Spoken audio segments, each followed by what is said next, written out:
Welcome to learning मित्रम। आज हम class 8 की एनसीईआरटी के बुक का एक्सरसाइज 5 उद्योग की थ्योरी के पार्ट 2 को डिस्कस करेंगे।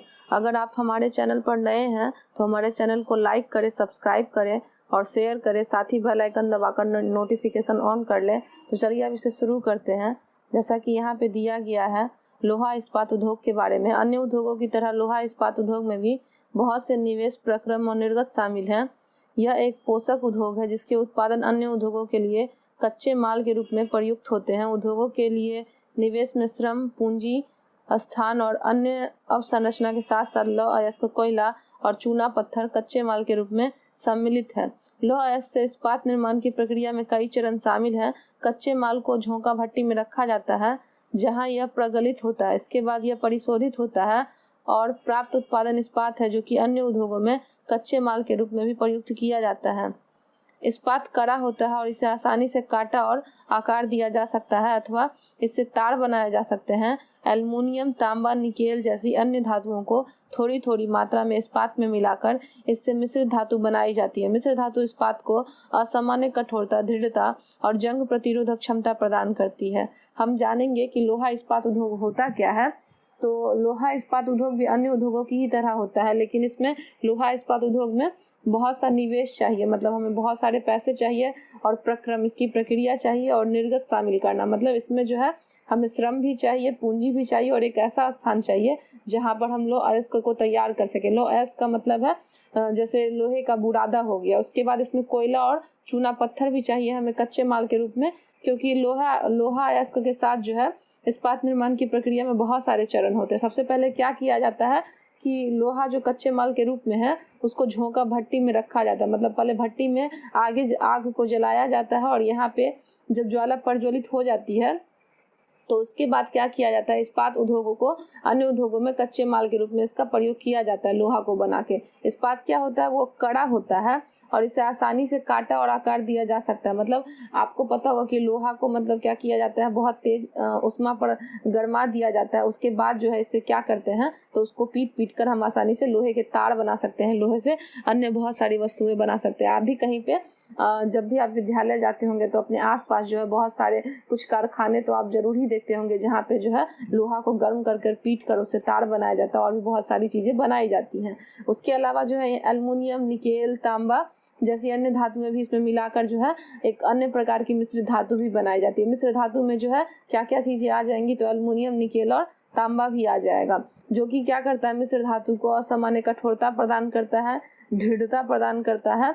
और आप देखते होंगे कि लोहा जो होता है उसमें जंग लगने वाली चीजें होती हैं कि अगर वो पानी के संपर्क में या हवा के संपर्क में आता है तो उसमें जल्दी जंग लग जाता है। तो लोहे में जल्दी जंग नहीं लगे इसके लिए लोहे में बहुत सारी मतलब धातुओं को एक साथ मिलाया जाता है। उसके बाद जो है इससे जंग प्रतिरोधक क्षमता तैयार की जाती है। फिर जैसे कि पेंट करना, आप देखते होंगे कि लोहे का प्रयोग किसी एक जगह पे तो नहीं होता, बहुत सारी चीजों की जगह पे होता है। जैसे कि इससे एक छोटी सी कांठी के अलावा जो है और भी बहुत सारे जैसे बड़े बड़े पुलों का निर्माण किया जाता है, रेल पटरी का निर्माण किया जाता है। मतलब लोहा जो है वो भी हमारे जीवन का एक विभिन्न अंग बन चुका है। बिना लोहे के सोच लीजिए कि आप मतलब जीवन वो किस तरीके का संभव होता। बहुत पहले हड़प्पा सिविलाइजेशन था जिसमें आप लोग पढ़ेंगे 9th क्लास में जाएंगे तो हड़प्पा सिविलाइजेशन में मतलब युग जो है वो नहीं आया था। उस समय लोहे की सामानें जो है वो नहीं बनती थी। तो अभी हमारे पास लोहे के सामान तो बहुत सारे होते हैं। हथियार के अलावा जो है ये बहुत जगह कार्य में मतलब इसका प्रयोग किया जाता है। तो लोहा जो है वो क्या है, एक वरदान की तरह है। जैसे कि यहाँ पे देखिए इस्पात उत्पादन का आपको एक चित्र दिखाया जा रहा है कि इस्पात उत्पादन में क्या होता है। 8 टन कोयला लगता है, 4 टन अयस्क लगता है, 1 टन चूना पत्थर लगता है और तब जाकर क्या बनता है, 1 टन इस्पात हमें तैयार होता है। मतलब 8 टन कोयला इसे जलाने के लिए, पकाने के लिए और 4 टन अयस्क लोहे के बुरादे वगैरह और चूना और पत्थर के टुकड़े लगते हैं 1 टन, जिससे कि पूरा इस्पात जो है वो बनकर तैयार होता है। तो इस तरीके के प्रोसेस से बहुत सारी चीजें भी तैयार की जाती है। देखिए यहाँ पे झोंका भट्टी जिसमें कि कच्चे माल का प्रयोग करके किस तरीके से कोई चीजें तैयार की जाती हैं। तो ये झोंका भट्टी में लोह अयस्क इस्पात बनाना है। यहाँ पे देखिए ये प्रगलित लोहा है, ये क्या है, धातुमल है। मतलब एक तरफ से धातुमल और दूसरी तरफ से क्या है, प्रगलित लोहा है। ऊपर की अगर हम देखते हैं तो यहाँ पे जो है गर्म वायु निकलती है। यहाँ पे झोंका भट्टी है जो कि कोयला से तैयार किया जाता है, इसको गर्म किया जाता है। और ये देखिए सीढ़ी के माध्यम से जो है इसमें क्या डाला जा रहा है, लोहे के बुरादे, चूना पत्थर और कोक यानी कि कोयला, इन तीनों को ऊपर से डाला जा रहा है और इसको गर्म किया गया है। इसमें झोंका भट्टी डाला गया है, इसके अंदर ये तीनों चीज़ें मिलाई जाती हैं। ये एक ताप पर गर्म होता है। गर्म होने के बाद जो है लोहा जो है वो पिघल जाता है और ये प्रगलित लोहा के रूप में हमें दिखता है और यहाँ पे हमें धातु मल के रूप में दिखता है। और इस तरीके से ये दोनों मिलाकर क्या बनाते हैं, इस्पात इस तरीके से तैयार किए जाते हैं। एक ऊपर में पॉइंट था कि प्रगलन क्या होता है, तो ये एक ऐसी धातु प्रक्रिया है जिसमें धातुओं को अयस्कों को गलाकर और एक बिंदु से अधिक ताप कर जो है वो निष्कृत किया जाता है। निष्कर्षित करके हम क्या बनाते हैं, इस्पात बनाते हैं। आगे है इस्पात प्राय आधुनिक उद्योगों को मेरुदंड कहलाता है। मतलब इस्पात क्या है, जितना भी आधुनिक उद्योग है, मतलब अगर कोई फैक्ट्री है या फिर कोई भी अन्य कार्य है तो वो मतलब इस्पात क्या कहलाएगा, इसकी रीढ़ की हड्डी कहलाएगा। जैसे हमारे शरीर में मेरुदंड होता है उसी तरीके से आधुनिक उद्योगों की मेरुदंड क्या है, इस्पात है। लगभग सारी वस्तुएं जिनका हम उपयोग करते हैं या तो वो लोहा इस्पात से बने हैं या इन धातुओं से। मतलब लोहा हमें संभवतः हर जगह देखने को मिलता है। अगर आप पेन में भी खोजे तो वहाँ भी आपको जो है लोहे से मिश्रित कुछ न कुछ चीज़ जो है लोहे की नींव वगैरह जो है वो मिलती है। और बहुत सारे स्थानों पे आप अपने आसपास भी लोहे को खोज सकते हैं। तो या तो लोहा इस्पात से बने हैं या फिर धातुओं से निर्मित और औजारों और मशीनों से बने हैं। यहाँ पे कौन कौन चीज़ें लोहे से निर्मित आपको मिल जाएंगी, तो आप देख सकते हैं कि पोत, रेलगाड़ी, ट्रक और ऑटो जो है ये अधिकांश इस्पात से बने। तो यहाँ तक कि सेफ्टी पिन और सुई भी, जिसका उपयोग हम डेली मतलब दैनिक दिनों में करते हैं, वो भी इस्पात से बने होते हैं। तेल कूप इत्यादि इस्पात से भी बनी होती हैं। इस्पात की पाइपलाइन से तेल परिवहित किया जाता है और खनिजों का खनन इस्पात के उपकरणों से होता है। ये यंत्र प्राय इस्पात के बने होते हैं। विशाल भवनों का ढांचा जो है वो भी इस्पात से बनाया जाता है। 1800 ईस्वी के पूर्व इस्पात उद्योग वहाँ स्थित था जहाँ पे कच्चा माल, विद्युत आपूर्ति और बहता जल आसानी से उपलब्ध है। बाद में उद्योगों के लिए आदर्श स्थिति कोयला के समीप, नहरों और रेलवे के निकट थी। 1950 के बाद लोहा और इस्पात उद्योग समुद्र पत्तन के निकट सपाट भूमि के विशाल क्षेत्रों में केंद्रित होने शुरू हो गए। ऐसा इसलिए हुआ क्योंकि इस्पात निर्माण का कार्य इस समय तक बहुत विशाल हो गया था और लौह अयस्क विदेशों से आयात करना पड़ता था। सबसे पहले हमें इस्पात बनाने के लिए बहुत सारी चीज़ें चाहिए। एक ऐसा स्थान चाहिए जो काफ़ी बड़ा हो और खुला हो, साथ ही साथ यहाँ पे नदी भी होनी चाहिए और कोयले के भंडार भी काफ़ी ज़्यादा होने चाहिए। तो 1800 ईस्वी के आसपास जो है जहाँ पे इस्पात बनाया जाता था वहाँ पे कच्चा माल खोजा जाता था कि ये कहाँ मिलता है। वहाँ पे इलेक्ट्रिसिटी खोजी जाती थी कि किस जगह पे जो है इलेक्ट्रिसिटी होती थी। देखिए यहाँ पे एक चित्र के माध्यम से हम समझ सकते हैं कि 1850 से 1950 तक सर्वोत्तम अवस्थिति लोहे की फैक्ट्री की यहाँ थी। फिर 1800 से पूर्व जो है मतलब पहाड़ों के बीच आप देख लेंगे कोई घर वगैरह नहीं है। उसके बाद देखिए यहाँ पे जो तीसरा है वो क्या है, 1950 से जो है अब ऐसी स्थिति हो गई 1950 में ये सर्वोत्तम स्थिति जहाँ पे हमें तीनों चीज़ें आसानी से मिल जाती हैं, आपको नदी भी, इलेक्ट्रिसिटी भी और कच्चा माल भी। तो उसके बाद जो है पहले मतलब यहाँ पे बनाया जाता था लोहा, तो इन जगहों को खोजा था जहाँ पे कच्चा माल हो, जहाँ पे इलेक्ट्रिसिटी पर्याप्त मात्रा में और जहाँ पे पानी वगैरह भी हो। लेकिन फिर बाद में धीरे धीरे क्या हो गया कि मतलब जब हमारे पास बहुत सारी चीज़ों की कमी थी, जैसे कि लोहा से इस्पात जो बनाया जाता है उस प्रक्रिया में अगर कोई भी चीज़ की कमी आती थी तो वो हमें कहाँ से मंगवाना पड़ता था, विदेशों से मंगाना पड़ता था। भारत में लोहा इस्पात उद्योग कच्चा माल, सस्ते श्रमिक परिवहन और बाजार का लाभ लेते हुए विकसित हुए। सभी महत्वपूर्ण इस्पात उत्पादन केंद्र जैसे कि मतलब पूरे भारत में देखिए कहाँ कहाँ पे इस्पात बनाया जाता है, यानी कि लोहा तो भिलाई, दुर्गापुर, बरनपुर, जमशेदपुर, राउरकेला, बोकारो, ये सारे ऐसे राज्य हैं जहाँ पे लोहा बनाने की फैक्ट्री, इस्पात की फैक्ट्री जो है वो स्थापित की गई है। और 4 राज्य जिसमें कि पश्चिम बंगाल, झारखंड, ओडिशा और छत्तीसगढ़, भद्रावती और विजयनगर कर्नाटक में, विशाखापट्टनम आंध्र प्रदेश में, सलेम तमिलनाडु में और अन्य महत्वपूर्ण इस्पात केंद्र है जो स्थानीय संसाधनों का उपयोग कर रहे हैं। इन जगहों पर जो है इस्पात का कारखाना है और यहाँ पे जो है इस्पात जो है वो तैयार किया जाता है। यहाँ पे एक मैप देखिए दिया गया है कि प्रमुख लोहा इस्पात उत्पादन का एक क्षेत्र दिया गया, ये विश्व का है, ठीक है।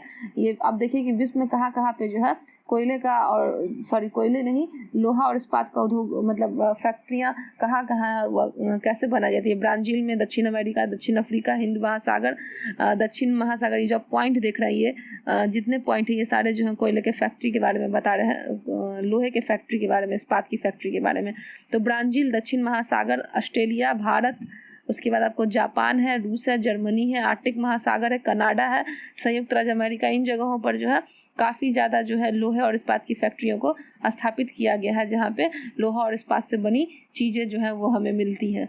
सबसे पूरे जमशेदपुर के बारे में सबसे पहले तो 1947 से पूर्व भारत में केवल एक इस्पात कारखाना था और Tata iron and steel company limited, जिसको टिस्को बोलते हैं, टिस्को का फुल फॉर्म यही है, Tata iron and steel company. आप इसे याद रखें, आपको ये 1 नंबर के क्वेश्चन में पूछ सकते हैं कि यह निजी स्वामित्व में था। स्वतंत्रता के पश्चात सरकार ने यह कार्य अपने हाथों में ले लिया और बहुत से लोहा इस्पात संयंत्र स्थापित किए। झारखंड में स्वर्ण रेखा और खड़कई नदियों के संगम के समीप साक्ची में 1907 में टिस्को में शुरुआत की गई थी और बाद में साक्ची का नाम बदलकर जमशेदपुर रख दिया गया।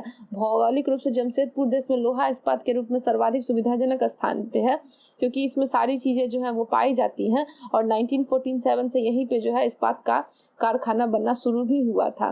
तो हमने जाना कि सबसे पहले जमशेदपुर को क्यों चुना गया, क्योंकि यहाँ पे जो है अच्छी अवस्था में कच्चा माल और इलेक्ट्रिसिटी और पानी वगैरह जो है आसानी से मिल जाया करता था। यहाँ पे देखिए, हम एक मैप के जरिए समझ सकते हैं कि जमशेदपुर में जो है इस्पात का कारखाना क्यों बनाया गया था।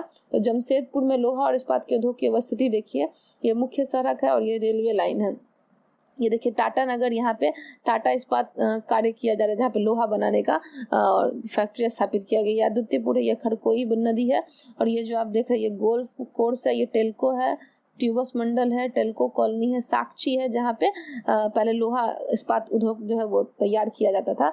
और यहाँ पे चिड़ियाघर है, यहाँ पे गोल्फ कोर्स है, जमशेदपुर हवाई पत्तन है, टाटा मुख्य अस्पताल है, स्वर्ण रेखा नदी है और डिमना झील है। मतलब इस तरीके से पूरी तरीके से जमशेदपुर जो है 1947 में पर्याप्त रूप से लोहा बनाने का कारखाना यहाँ पे जो है स्थापित किया गया था, यहाँ के मिनरल वगैरह को देखते हुए। साक्ची को कई कारणों से इस्पात संयंत्र स्थापित करने के लिए चुना गया था, मतलब इसमें क्या क्या फीचर्स होंगे जिसके कारण यहाँ पे लोहा इस्पात उद्योग जो है वो स्थापित किया गया था। तो यह स्थान बंगाल नागपुर रेल मार्ग पर काली माटी स्टेशन से मात्र 32 किलोमीटर की दूरी पे था। मतलब बंगाल नागपुर से यहाँ पे जो रेलवे स्टेशन था वो केवल 32 किलोमीटर की दूरी था और यहाँ से सामान को ले जाने और लाने में आसानी होती थी। यह स्थान लोहा, अयस्क, कोयला, मैग्नीज निक्षेपों के साथ साथ कोयला के निकट भी था।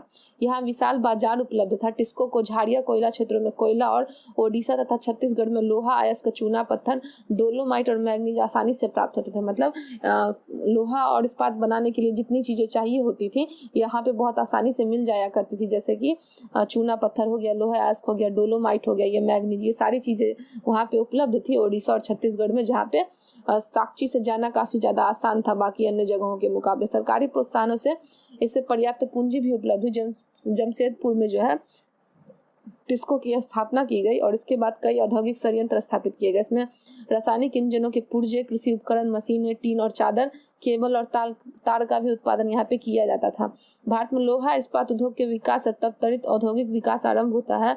भारतीय उद्योग से लगभग सभी क्षेत्र अधिकांशतः अपने आधारभूत अवसंरचना के लिए लोहा इस्पात उद्योग पर निर्भर हैं। भारतीय लोहा इस्पात उद्योग में वृहद समकालीन इस्पात संयंत्रों के साथ साथ लघु इस्पात भी सम्मिलित है। इसमें द्वितीयक उत्पादक, रोलिंग मिल और सहायक उद्योग भी सम्मिलित है। मतलब यहाँ पे कहा जा रहा है कि हमने जाना कि लोहा इस्पात का कितना महत्वपूर्ण स्थान है हमारे भारत में या पूरे विश्व में। तो लोहा इस्पात उद्योग के साथ साथ जो है औद्योगिक विकास भी आरंभ हो चुका था, क्योंकि औद्योगिक युग जिसको हम लोग मशीनी युग के नाम से जानते हैं, वहाँ पे अगर बड़ी बड़ी फैक्ट्रियों में बड़े बड़े मशीन हैं तो उन मशीनों को बनने के लिए लोहे की आवश्यकता होगी। तो लोहा जब तक बनेगा नहीं तब तक ये फैक्ट्रियाँ भी स्थापित नहीं हो सकती थी। तो लोहा इस्पात उद्योग के साथ साथ जो है औद्योगिक क्रांति भी आ गई थी और बहुत सारे उद्योग जो है इससे जुड़ गए थे, जिसमें कुछ लघु उद्योग भी शामिल थे। इसमें रोलिंग मिल और सहायक उद्योग भी थे। अब जानेंगे पिट्सबर्ग के बारे में। यह संयुक्त राज्य अमेरिका का एक महत्वपूर्ण स्थान है। पिट्सबर्ग के इस्पात उद्योगों को स्थानीय सुविधाएं उपलब्ध हैं। यहाँ पे कच्चा माल जैसे कि कोयला पिट्सबर्ग में उपलब्ध है, जहाँ पे लोहा, अयस्क, मिनेसोटा के लोहों की खानों से प्राप्त होते हैं, जो पिट्सबर्ग से लगभग 1500 किलोमीटर की दूरी पर है। और इन खानों में पिट्सबर्ग के बीच नौ परिवहन का सर्वोत्तम मार्ग ग्रेट लेक्स जलमार्ग आता है। यह अयस्क के नैपरी वहन हेतु सस्ता मार्ग है। ग्रेट लेक्स से पीटरबर्ग से क्षेत्र तक लौह अयस्क रेलगाड़ियों से लाया जाता है। ओहियो मोनगहेला और एल्गनी नदियों से पर्याप्त जल प्राप्त होता है। मतलब एक लोहे इस्पात को बनाने में जितनी सारी चीज़ें चाहिए होती हैं उसके लिए पिटसबर्ग भी जो है काफ़ी मतलब महत्वपूर्ण स्थान रखता है, जो कि अमेरिका में पाया जाता है। यहाँ पे जो है वो 1500 किलोमीटर पिटसबर्ग से दूर एक स्थान है और इन स्थान पे जो है नौ परिवहन का सर्वोत्तम मार्ग है। मतलब अगर कोई चीज़ हमें लोहा इस्पात के लिए चाहिए होती है तो यहाँ से बहुत आसानी से मिल जाता है। यहाँ पे लौह अयस्क जो है मतलब लोहे का पाउडर आप समझ लीजिए, वो जो है रेलगाड़ियों से मंगाया जाता है। ओहियो, मोनोगहेला और एल्गनी नदियों के जल का भी इसमें प्रयोग किया जाता है, क्योंकि हम जानते हैं कि जल की मात्रा भी इसमें काफ़ी ज़्यादा लगती है। आज पिटसबर्ग में बहुत कम बड़ी इस्पात मिल है। ये मिल पिटसबर्ग के ऊपर मोनगहेला और एल्गनी नदियों की घाटी में पिटसबर्ग के नीचे ओहियो नदी के सहारे स्थित है। मतलब इन दोनों सहायक नदियाँ इसमें काफ़ी ज़्यादा मदद करती हैं। परिष्कृत इस्पात स्थल और जल दोनों मार्गों द्वारा बाजार में भेजा जाता है। यहाँ पे जो इस्पात तैयार किया जाता है पिटसबर्ग में, वो क्या किया जाता है, नदियों के सहारे अन्य जगहों पर भेजा जाता है व्यापार व्यवसाय के माध्यम से। पिटसबर्ग क्षेत्र में इस्पात मिलों के अतिरिक्त अन्य कई कारखाने हैं। ये रेल, पटरी के उपकरण और भारी मशीनों के उत्पादन में इस्पात का प्रयोग करके कच्चे माल के रूप में करता है। मतलब हम जानते हैं कि रेल की पटरियां भी है, वो किस चीज़ से बनी होती हैं, तो ये भी लोहे और इस्पात से बनी होती है। और लोहों और इस्पातों की आवश्यकता हमें होती ही है, तो पिटसबर्ग में जो इस्पात बनाया जाता है उसमें रेल पटरी में भी इसका उपयोग किया जाता है।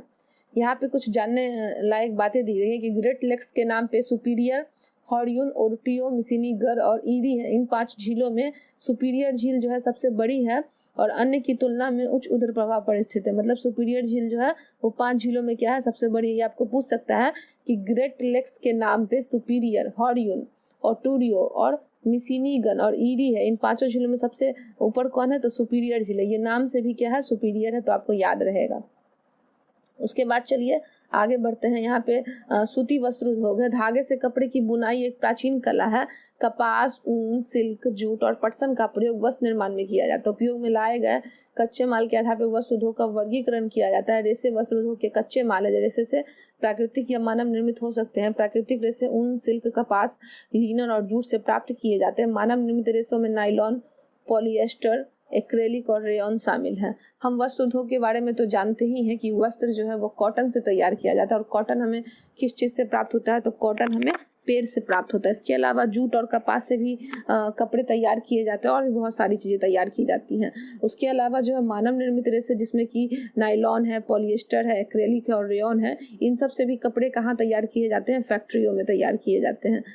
ये जो शब्द है टेक्सटाइल, आप नाम सुनते ही होंगे, ये लैटिन भाषा के टेक्सपीरियस से उत्पन्न हुआ है, जिसका अर्थ क्या होता है, बुनना। टेक्सटाइल का अर्थ क्या होता है, बुनना। और ये किस भाषा से लिया गया है, तो लैटिन भाषा के टेक्सपीरियस शब्द से उत्पन्न हुआ है क्या, टेक्सटाइल। उसके बाद सूती वस्त्र उद्योग में विश्व में प्राचीनतम उद्योगों में से एक है।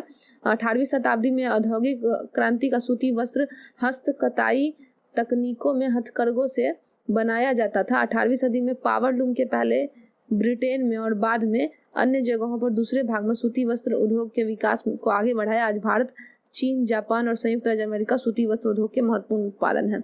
भारत में अत्युत्तम गुणवत्ता से सूती कपड़े वस्त्र उत्पादन करने की गौरवपूर्ण परंपरा रही है। ब्रिटिश शासनकाल के पूर्व हाथ से कते और हाथ से बुने हुए वस्त्रों का एक विस्तृत भारतीय बाजार था, जहां ढाका का मलमल, मुसोलीपट्टनम का छीट और कालीकट के कोलिको और बुरहानपुर के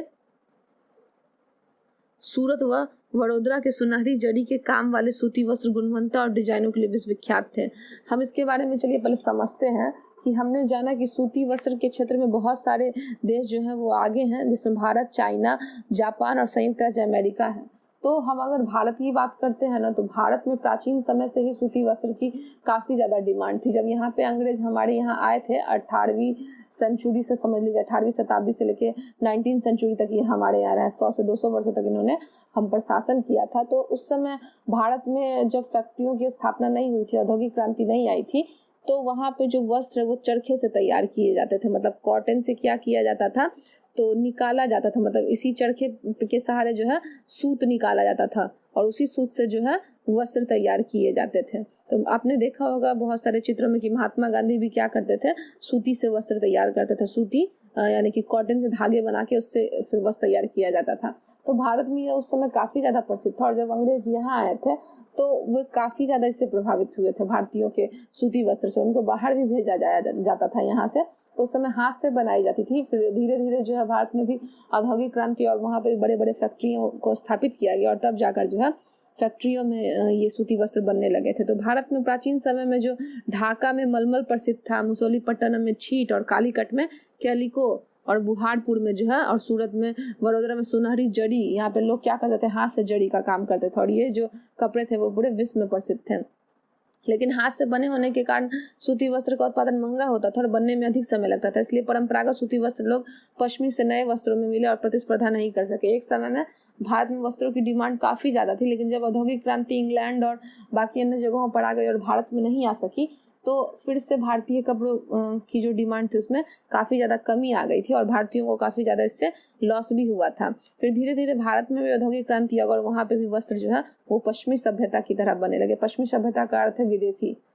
पहली सफल यंत्रीकृत वस्त्र मिल मुंबई में 1854 में स्थापित की गई थी, जहाँ पे वस्त्र जो है वो हाथ से नहीं मशीनों से तैयार किए जाते थे। कच्चे माल की उपलब्धता और दक्ष श्रमिक इस प्रदेश में इस उद्योग में दूध फैलाव में सहायक था। और जब क्या कहते हैं, आपको वस्त्र तैयार जब किए जाते थे तो जब तक वस्त्र से तैयार करने वाली मशीनों को नहीं बनाया गया था, जिसको पावर लूम बोलते थे, 18वीं सदी में पावर लूम आ गया था, लेकिन सबसे पहले ब्रिटेन में, भारत में नहीं आया था। तो पावर लूम से रेशे तैयार किए जाते थे, उसके बाद वस्त्र बनाया जाता था। वो भारत में जब नहीं था तब तक भारत में हाथ से ही वस्त्र तैयार किया जाता था। फिर मुंबई में यह 1854 के करीब आ गया था और तब जाकर जो है यहाँ पे आंध्र वायु मशीन आयात के लिए पत्तन, कच्चे माल की उपलब्धता और दक्ष श्रमिक इस प्रदेश में, इस उद्योग में दूध फैलाव में सहायक थे।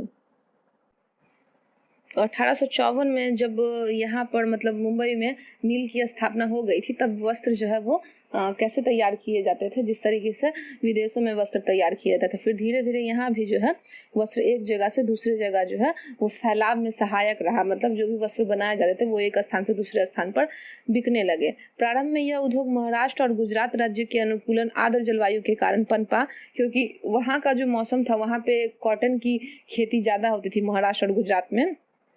और उसके बाद जो है लेकिन वर्तमान में आर्द्रता कृत्रिम रूप से उत्पन्न की जाने लगी और कच्ची कपास शुद्ध होती थी और एक वस्त्र उत्पादन की प्रक्रिया में इसका वजन कम नहीं था, इसलिए इस उद्योगों को भारत में विभिन्न भागों में फैला दिया गया। भारत में कोयम्बटूर, कानपुर, चेन्नई, अहमदाबाद, मुंबई, कोलकाता, लुधियाना, पुडुचेरी और पानीपत के कुछ अन्य महत्वपूर्ण केंद्र थे जहाँ पे सूती वस्त्र तैयार किए जाते थे। पहले इसके केवल 2 केंद्र थे, महाराष्ट्र और गुजरात, लेकिन धीरे धीरे औद्योगिक क्रांति के आ जाने से अब जो है कपास उगाना भी आसान हो गया, इसलिए बाकी सभी जगहों पर कोयम्बटूर, कानपुर, चेन्नई, अहमदाबाद, मुंबई, कोलकाता में फैक्ट्रियां स्थापित की जाने लगी। अगर कुछ ही जगहों पर कपास उगाया जाता था तो वस्त्र जो है वो बहुत सारे जगहों पर बनाया भी जाने लगा। इस तरीके से भारत में के अलावा जो है भारत से अन्य स्थानों पर भी कॉटन वस्त्र जो है वो तैयार कर भेजे जाते थे। क्या आप जानते हैं कि देश में प्रथम उद्योग जो 1818 में कोलकाता के समीप फोर्ट गेलेस्टर में स्थापित हुआ था और लेकिन कुछ समय बाद जो है यह बंद हो गया। शुरू में 1818 ईस्वी में जो है यहाँ पे तैयार किया जाता था, जिसका नाम था फोर्ट गेलेस्टर। यहाँ पे कुछ उद्योग जो थे वो होते थे, लेकिन बाद में धीरे धीरे बंद हो गया होगा, क्योंकि हो सकता है कि यहाँ पे उत्तम अवस्था नहीं होगी और या फिर व्यापार करने के लिए श्रम और निवेश पूंजी वगैरह नहीं होगी, इस कारण यह जो उद्योग है वो बंद हो गया था। उसके बाद चलिए आते हैं नेक्स्ट पे, जो कि अहमदाबाद गुजरात में साबरमती नदी के तट पर स्थित था। 1854 ईस्वी में पहली सूती मिल यहाँ पे स्थापित की गई थी, जहाँ पे सूती कपड़े तैयार किए जाते थे और यह यथाशीघ्र ही मुंबई के बाद यह दूसरा बड़ा केंद्र बन गया अहमदाबाद। यहाँ पे वस्त्र निर्माण का एक बहुत बड़ा केंद्र था। अहमदाबाद को प्रायः भारत का मैनचेस्टर भी बोलते हैं। आप ये बात याद रखें कि अहमदाबाद को क्या बोलते हैं, भारत का मैनचेस्टर। यहाँ पे जो है इसलिए इसको बोला जाता था मैनचेस्टर, क्योंकि अनुकूल अवस्थिति कारक अहमदाबाद में सूती वस्त्र उद्योगों के विकास में सहायक थी। अहमदाबाद में कपास उत्पन्न करने वालों के क्षेत्र बहुत निकट स्थित है, मतलब अहमदाबाद के निकट कुछ ऐसे शहर थे जहाँ पे कपास की अच्छी खेती होती थी। यहाँ कच्चा माल आसानी से उपलब्ध हो जाता था, यहाँ की जलवायु अच्छी थी, कताई और बुनाव के लिए यहाँ पे आदर्श थे और सपाट भूभागर और भूमि की आसानी उपलब्धता के कारण मिलों की स्थापना यहाँ की गई। गुजरात और महाराष्ट्र राज्य की घनी आबादी इस उद्योग को कुशल और अर्धशुष्क श्रमिक उपलब्ध कराते थे। सुविकसित सड़कें और रेल मार्ग का जाल सूती वस्त्र को देश के विभिन्न भागों में आसानी से पहुंचाने में मदद करता था। इस तरह इसकी बाजार तक सरल पहुंच उपलब्ध है। नज़दीक में मुंबई पत्तन इससे मशीनों का आयात करने और सूती वस्त्र के लिए निर्यात की सुविधा प्रदान करता है। परंतु हाल में वर्षों में अहमदाबाद की सूती मिलों की कुछ समस्याएं हैं। बहुत से वस्त्र मिल बंद हो चुके हैं। देश में नए वस्त्र केंद्रों का विकास और अहमदाबाद की मिलों में मशीनों प्रौद्योगिकी का नवीकरण न होना इसका प्रमुख कारण है। मतलब महाराष्ट्र और गुजरात के बाद जो है अहमदाबाद में भी अलग अलग जगहों पर जो है उनके सटे ऐसे केंद्र थे जहाँ पे आसानी से कपास मिल सकता था। वहाँ की जलवायु भी अच्छी थी और वहाँ पे विशेषकर बुनकर भी काफ़ी ज़्यादा पाया जाता था। तो इतनी सारी अच्छी स्थितियों के कारण जो है यहाँ पे भी सूती वस्त्र उद्योग की फैक्ट्री स्थापित की गई थी। उस समय यह काफ़ी ज़्यादा चलता था। जिस समय आप 18वीं सेंचुरी की बात कर लीजिए तो उस समय यहाँ पे सूती वस्त्र उद्योग काफ़ी ज़्यादा अच्छा था। लेकिन अब जो है 19 और 20वीं सेंचुरी में यहाँ पे अब बहुत ज़्यादा कमी होने के कारण अहमदाबाद में जो है बहुत सारी मिल बंद हो गई हैं और अब जो है बहुत सारी जगहों पर जो है सूती वस्त्र की फैक्ट्री स्थापित की गई है जहाँ से इनकी सुविधा के अनुसार उन जगहों पर अत्यधिक सुविधा है। इस कारण जो है अहमदाबाद में यह बंद कर दिया गया। लेकिन 1859 ईस्वी में यहाँ पे पहली सूती वस्त्र स्थापित हुई थी मिल, जिसको उस समय भारत का मानचेस्टर बुलाया जाता था। अभी भी भारत का मानचेस्टर अहमदाबाद को ही कहा जाता है। दर्जी की दुकानों में विभिन्न प्रकार के आप वस्त्र देखते होंगे। उनको इकट्ठा कीजिए और बताइए कि उनमें कौन सूती वस्त्र है, रेशमी वस्त्र है और कृत्रिम वस्त्र है और कौन ऊनी वस्त्र है। अब चलिए ओसाका के बारे में जानते हैं। ओसाका जो है वो जापान का एक महत्वपूर्ण शहर है जहाँ पे वस्त्र उद्योग निर्माण किया जाता है। जापान का यह मानचेस्टर के नाम से जाना जाता है। ओसाका में सूती और वस्त्र उद्योगों का विकास कई भौगोलिक विकास के कारण हुआ। ओसाका के चारों ओर विस्तृत मैदान है। सूती वस्त्र मिलों के विकास के लिए आसानी से भूमि की उपलब्धता सुनिश्चित कराता है। कोशन आर्द्र जलवायु कताई व बुनाई के लिए बहुत उपयुक्त है। योडो नदी मिलों के लिए पर्याप्त जल उपलब्ध कराती है। श्रमिक आसानी से उपलब्ध है। पत्तन की अवस्थिति कच्चे कपास को आयात करने और वस्त्रों के निर्यात की सुविधा उपलब्ध कराती है। ओसाका का वस्त्र उद्योग पूर्णतः आयातित कच्चे मालों के ऊपर निर्भर है। कपास मिस्र, भारत और चीन यूएसआर की आयात की जाती है। परिष्कृत उत्पादन अधिकांश निर्यात किया जाता है। उच्च गुणवत्ता और कम मूल्य की वजह से उसका एक अच्छा बाजार है। यद्यपि देश का एक अन्य महत्वपूर्ण उद्योग है, लेकिन हाल में ही ओसाका के सूती वस्त्रों का स्थान अन्य उद्योगों ने लोहा इस्पात मशीनरी, जहाज रानी, ऑटोमोबाइल, विद्युत उपकरण और सीमेंट ने ले लिया। मतलब पहले जो है ओसाका वो सूती वस्त्र का एक महत्वपूर्ण केंद्र था। उस समय जापान का मानचेस्टर ओसाका को ही बुलाते थे क्योंकि ओसाका में अच्छी स्थिति थी सूती वस्त्र उद्योगों की। यहाँ पे काफ़ी ज़्यादा फैक्ट्री भी स्थापित की गई थी और यहाँ के जो माल है वो कहाँ भेजे जाते थे तो बाहर चीन, भारत और यूएसआर में भी भेजा जाता था। सामान लिया भी जाता था उससे और उनको भेजा भी जाता था। तो लेकिन अब जो है धीरे धीरे जो है ओसाका सूती वस्त्र का केंद्र जो है वो नहीं रह गया है क्योंकि यहाँ पे उसके अलावा इस्पात मशीनरी, जहाज रानी, ऑटोमोबाइल और विद्युत उपकरण और सीमेंट ने इसका स्थान ले लिया क्योंकि उससे सूती वस्त्र से ज़्यादा उद्योगों की स्थिति क्या है यहाँ पे अच्छी हो गई है। उसके बाद क्या आप जानते हैं कि विश्व की रूपरेखा मानचित्र पर उन स्थानों को चिन्हित करना है जो ओसाका सूती वस्त्र उद्योगों को कच्चा माल प्रदान करते थे। मतलब जब हम उनसे लेते थे तो उनको देते भी थे तो इसमें कौन कौन चीज़ें आ जाएंगी। मिस्र है, भारत है और यूएसआर जो है वो इनको कच्चा माल देता था और इनसे बदले में सूती वस्त्र लिया भी करता था। तो आप इसे मैप पे आसानी से इसे क्या कर सकते हैं, चिन्हित कर सकते हैं।